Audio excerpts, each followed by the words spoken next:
Selamat pagi untuk kita semua. Saya atas nama Farolas Bitu kali ini akan menjelaskan secara singkat tentang demokrasi Pancasila dan demokrasi era reformasi yang ada di Indonesia.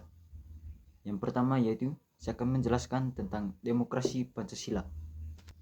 Latar belakangnya adanya demokrasi Pancasila itu yaitu pada tahun 1966 Presiden Soeharto mengambil alih kekuasaan dari Presiden Soekarno dan memulai era Orde Baru.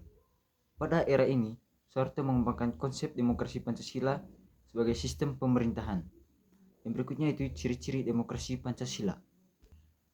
Demokrasi Pancasila pada masa Orde Baru memiliki ciri-ciri sebagai berikut. Yang pertama, menggunakan Pancasila sebagai dasar negara dan ideologi. Dan yang kedua, mengutamakan kepentingan nasional dan stabilitas.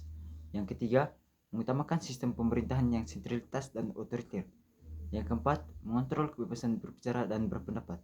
Yang kelima, menggunakan pemilihan umum yang tidak bebas dan yang adil.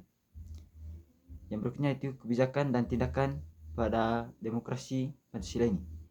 Pada era Orde Baru, Soeharto melaksanakan beberapa kebijakan dan tindakan seperti mengembangkan program pembangunan ekonomi yang cepat dan stabil. Yang kedua, mengutamakan kepentingan nasional dan stabilitas. Yang ketiga, mengontrol kebebasan berbicara dan berpendapat.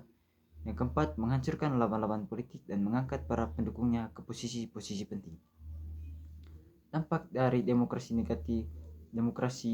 Pancasila ini yaitu demokrasi Pancasila pada masa Orde Baru memiliki dampak yang negatif seperti menghancurkan kebebasan dan demokrasi, meningkatkan ketidaksetaraan dan kemiskinan, dan yang terakhir membuat Indonesia menjadi negara yang otoriter dan sentralitas.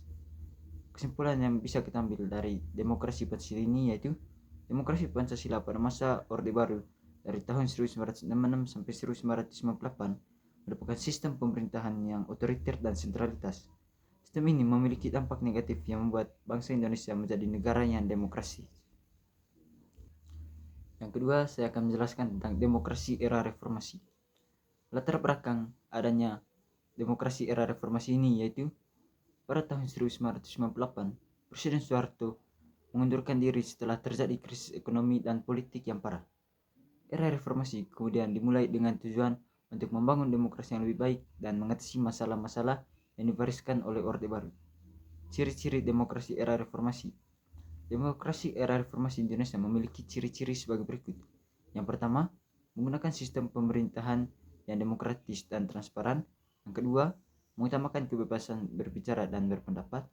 Yang ketiga, menggunakan pemilihan umum yang adil dan bebas. Yang keempat, mengembangkan sistem checks dan balances untuk mengontrol kekuasaan. Yang kelima, menggunakan hak-hak asasi manusia dan keadilan sosial. Yang berikutnya itu kebijakan dan tindakan. Pada era reformasi, beberapa kebijakan dan tindakan yang telah dilakukan seperti yang pertama, mengembangkan UUD Dasar 1945 yang telah diamandemen. Dan yang kedua, mengadakan pemilihan umum yang bebas dan adil. Yang ketiga, mengembangkan sistem pemerintahan yang transparan dan akuntabel. Yang keempat, mengutamakan hak-hak asasi manusia dan keadilan sosial. Dan yang kelima, mengembangkan demokrasi yang terbuka dan kompetitif. Dampak positif dari demokrasi era reformasi ini yaitu yang pertama, meningkatkan kebebasan berbicara dan berpendapat.